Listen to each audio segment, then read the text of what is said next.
we're back in our aquarium. I'm going to use the ruler really just to hold down my paper.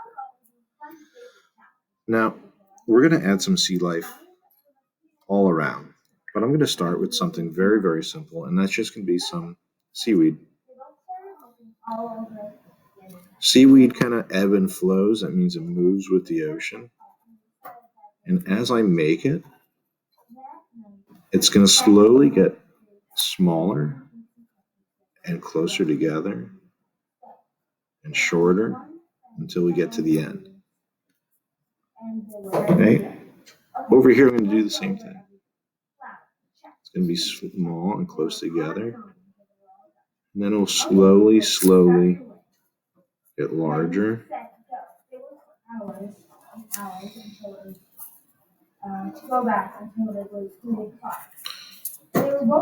As we get back to where we're standing, because basically what we're saying is where we're standing is right here at the edge, at the bottom of our paper. This is where we're standing. Our feet are right here, and we're looking all the way up there. Now, I'm going to draw some sea animals.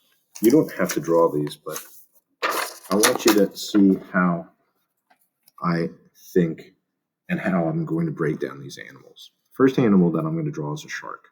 This is my shark.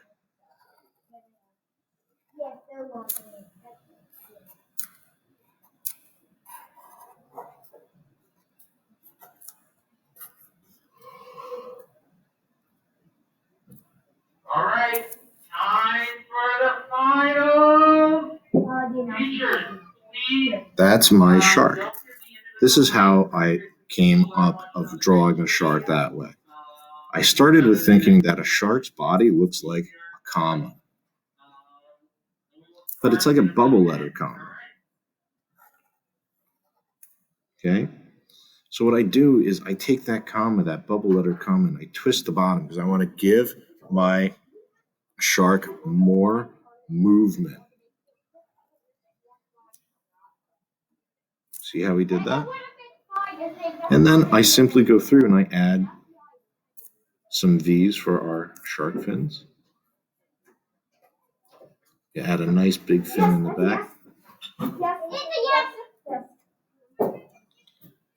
We add our mouth and some gills. So if I go back to my paper, maybe I'll put my shark over here. So I start with that shape. I add my fins.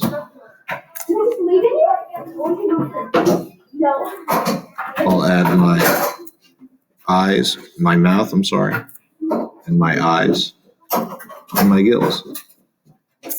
Super simple. Another animal that I like to draw is a jellyfish. My jellyfish, I always thought it looked like a balloon. But when I take a balloon and I kind of expand on that idea, I turn it into a letter C with an L and a J. I have a smile that connects either side, and then I'll add some lines in here. Now, the problem is that string or the tentacle that hangs down. These look great on their own, but I don't have anything to color in. So I'll just go back and I'll chase it. I'll follow it.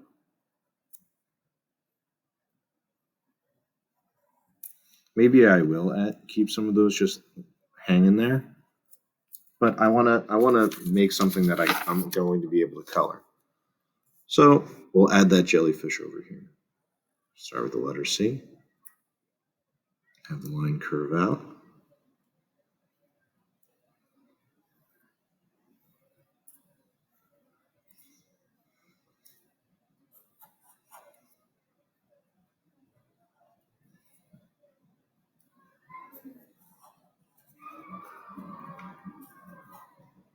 Add the tentacles.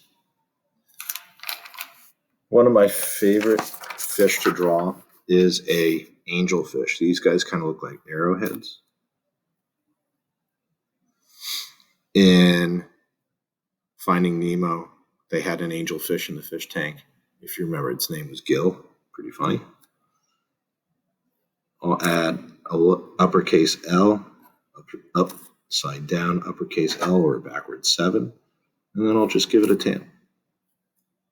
Give it a smile and an eye. And sometimes these have stripes like tigers. So I'll add some tiger stripes. We'll add that guy who's really, really tiny over here, closer to us, so it'll make it look like, yes, in fact, that small fish that we know is a small fish is close to us, so that will make it look like there's more depth.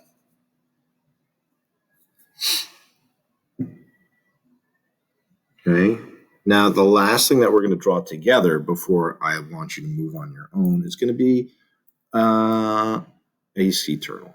And we'll put our sea turtle up here. Maybe it's doing the backstroke. Here's its head, smiling at us. Have 4 fins and a tail. And then just a pattern for the fish's back.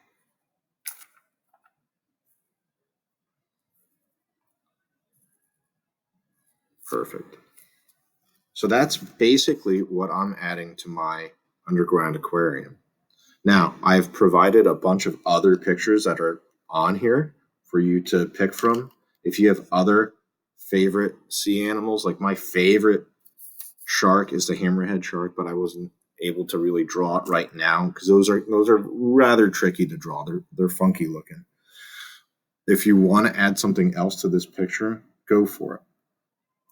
Maybe we add like another quick little angelfish over here.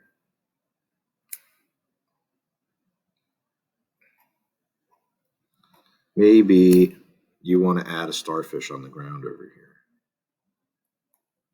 here. Okay. Maybe you want to add just like a simple drawn fish, little line, an X, and a curve. Okay. The farther away your animals are, the smaller and simpler drawn they're going to be. Okay. Remember that today we're going to be drawing this out. I need you to trace it out with a dark marker to set us up for next week so that we can color our pictures in. Okay. Oh, one last thing. How are we going to make this floor look like a checkerboard floor? So this is something that you could do with a pencil today, and this can be the last thing that you work on. When we've worked on coloring projects where we need a pattern in the past, I've told you just to make little notes. Okay, so my little notes for this, I'm going to make this a black and white floor anyway, so my Sharpie is not going to affect this. So you could just stick with the pencil.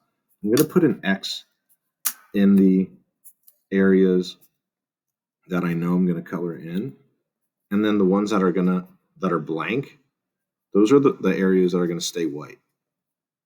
Okay, this simple little note, this is what it's going to look like up here.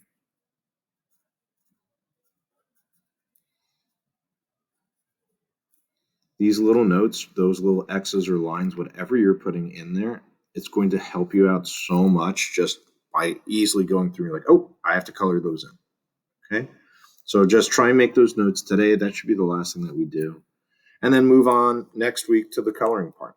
But I'll have more videos of how we're going to color this in next week.